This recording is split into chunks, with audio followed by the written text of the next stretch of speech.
Em nome do Pai, e do Filho, e do Espírito Santo. Amém. Catequese sobre os 10 mandamentos da lei de Deus. Sexto mandamento da lei de Deus: não pecar contra a castidade. É importante saber o que é castidade. A castidade significa o uso correto, a vivência correta da sexualidade humana. E o que nos ordena o sexto mandamento da lei de Deus?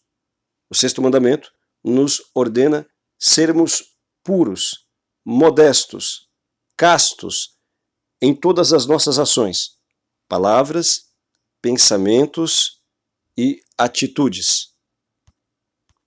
Ordena-nos também fugir de toda e qualquer ocasião que possa ser perigo para a nossa pureza, ou seja, que possa ser ocasião de queda contra a castidade.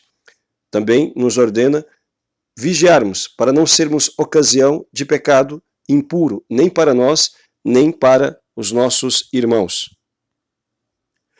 Concretamente, para a pessoa solteira, significa a abstinência completa de todo ato sexual. E para a pessoa casada, significa vivenciar a sexualidade dentro do plano que Deus estabeleceu, ou seja, para a procriação e como forma de expressão do amor de um para com o outro, do homem para com a mulher, da mulher para com o homem. Isto, dentro do matrimônio, chama-se legítima satisfação da concupiscência, ou seja, é a legítima satisfação do desejo sexual que uma pessoa tem, que só pode ser realizado dentro do matrimônio, daqueles, portanto, que se casaram na igreja.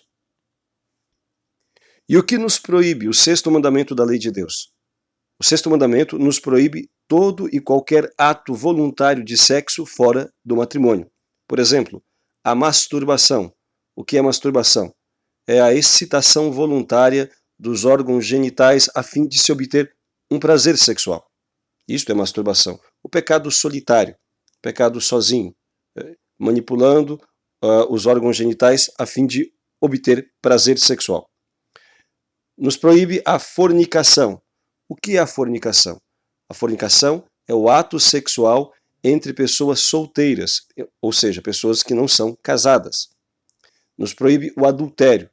O adultério é o ato sexual de uma pessoa solteira com uma casada, ou entre duas casadas que não são casadas entre si. Nos proíbe também a prática homossexual. O que é a prática homossexual? São relações sexuais com pessoas do mesmo sexo. O sexto mandamento proíbe ainda a bestialidade. O que significa bestialidade? Bestialidade significa relação sexual com animais. Também proíbe o sexto mandamento da lei de Deus todo tipo de conversas impuras, piadas imorais, narração de contos eróticos, escutar ou cantar voluntariamente músicas com letras imorais que excitam a sexualidade, como é o caso, por exemplo, de várias letras dessas músicas de funk e outras hip hop e etc., ou outras músicas que hoje estão no mercado, seja sertanejo, seja de outros tipos de ritmo, que incita ao adultério, que incita à prostituição, que incita à sexualidade desenfreada. O sexto mandamento proíbe ainda ler ou assistir programas indecentes, ler livros imorais ou revistas pornográficas, assistir programações lascivas, programações imorais com conteúdo pornográfico erótico e também compartilhar com outras pessoas estes mesmos conteúdos. Além das conversas impuras, o sexto mandamento também nos proíbe os olhares impuros, os toques impuros, as leituras, divertimentos impuros, as amizades que nos conduzem também a atitudes impuras, ou que são para nós ocasiões de pecados ou quedas no sexto mandamento.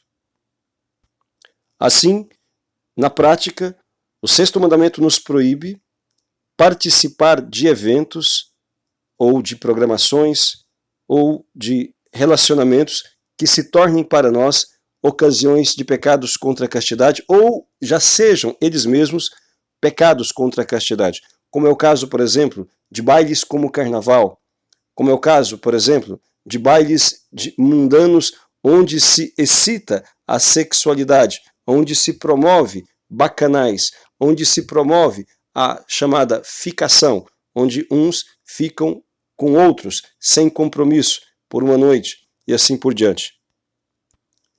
Nos proíbe também o 6º mandamento da lei de Deus oferecer ocasião para que outros pequem contra a castidade, seja na forma de falar ou naquilo que se escrever, seja incentivando as pessoas na forma de se comportar, na maneira de olhar e também na maneira de se vestir.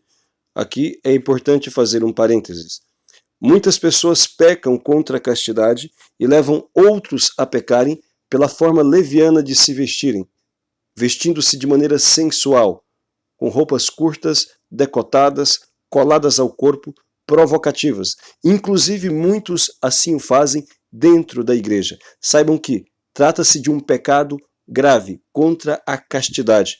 Também é vetado a todas as pessoas cristãs que, crendo em Deus, se submetem à sua lei, é vetado o uso de qualquer veste que exponha o corpo à cobiça dos outros, mesmo em praias e clubes. Aliás, são ambientes que favorecem imensamente a proliferação dos pecados contra a castidade. Jamais uma mulher católica, uma moça católica, deve colocar um biquíni. Trata-se de um pecado grave contra a castidade e a modéstia. Jamais um homem deve colocar uma sunguinha e ir então a um clube ou uma praia. Trata-se de um pecado grave contra a castidade. Quer dizer que um cristão não pode frequentar praias ou clubes? Em maneira geral, é bom evitar-se. Se frequentar, deve ir em praias desertas ou em clubes onde possa estar mais familiarmente, sem vestes impuras. Praias onde estejam mais desertas e em dias que não haja movimentação, de modo familiar, de forma que as pessoas não estejam expondo o seu corpo seminu, e também não aconteça de manchar os olhos e o coração com atitudes impuras. Em resumo, a pessoa solteira deve viver a castidade plena. Também no namoro, aquelas pessoas que são vocacionadas ao matrimônio. Aliás, é importante dizer, só podem namorar as pessoas que têm a intenção de se casar. Não se pode ficar. A ficação é um pecado grave. Não é comportamento de moça decente e nem de rapaz que se preze, que seja cristão. A ficação é o uso, a instrumentalização de uma pessoa. E isto é indigno diante de Deus. Mas o namoro é uma fase muito bela da vida de um jovem, de uma jovem que são vocacionados ao matrimônio. Entretanto, deve-se evitar quaisquer tipos de atitudes ou conversas que possam suscitar suscitar o pecado contra a castidade, suscitar a impureza, a imoralidade, como, por exemplo, abraços muito frontais de maneira demorada, beijos de língua, toques em partes íntimas e assim por diante. Já para o casal casado, o uso da sexualidade deve ser de maneira natural. Vai dizer o Código de Direito Canônico que o ato sexual deve ser feito de forma humana. O que significa isso? Que se deve utilizar os órgãos deixados por Deus para esta finalidade, órgãos sexuais, e não outros órgãos. Pode-se acompanhar o ato sexual, preceder, acompanhar e depois continuar após o ato sexual, atitudes de carinho, abraços, beijos ou toques, com a finalidade de preparar o ato sexual ou acompanhá-lo. Estas carícias preparativas ou que acompanham o ato sexual não são pecaminosas. Mas o ato sexual como tal deve ser feito de modo humano, ou seja, pênis e vagina. Não se deve fazer sexo oral, sexo anal ou qualquer outra forma antinatural. É importante ainda dizer aos casais casados que constitui um pecado grave também, o chamado coito interrompido. Não se pode realizar o coito interrompido, ou seja, o ato sexual do casal casado deve ser natural e completo. Então, a ejaculação deve ser dentro e jamais fora da vagina. Em resumo, podemos dizer que a pessoa solteira deve viver a castidade perfeita, ainda que seja namorado ou noivo. E a pessoa casada deve viver a sua sexualidade dentro do plano estabelecido por Deus, para a geração dos filhos e para a satisfação ou para a satisfação da legítima concupiscência, como forma de expressão do amor de um pelo outro. Mas é importante também observar que os pecados contra a castidade normalmente são pecados mortais, são pecados graves. A matéria em si é grave. Se há a consciência e se faz de maneira deliberada o pecado, torna-se um pecado mortal. A Santíssima Virgem, quando apareceu em Fátima, em 1917, para as 3 crianças, disse que o pecado que mais leva almas para o inferno é pecado contra a castidade. São os pecados contra a castidade. E hoje nós vivemos em um mundo pornográfico, em um mundo sensual, em um mundo erotizado, da onde é necessário suplicar muito ao Espírito Santo a graça da fortaleza, a graça da continência, da castidade, da pureza, a fim de não se cair nos pecados impuros. Evitar tudo aquilo que possa ser ocasião para quedas e também não tornar-se ocasião para os seus semelhantes. O que fazer para vencer os pecados contra a castidade? A começar dos pecados de olhares e pensamentos. Trata-se de um exercício cotidiano, de um esforço contínuo, para se vencer os pensamentos maus, aquelas pessoas que querem viver na graça de Deus e sempre receber Jesus Eucarístico com um coração puro, devem procurar combater o mau pensamento assim que ele vem. Jesus disse que quem lança um olhar de cobiça para uma mulher ou um homem, desejando-a no seu coração, comete adultério. E adultério é um pecado grave. Ou seja, uma pessoa pode cometer pecado mortal de adultério mesmo em pensamento, se alimenta o mau desejo em seu coração.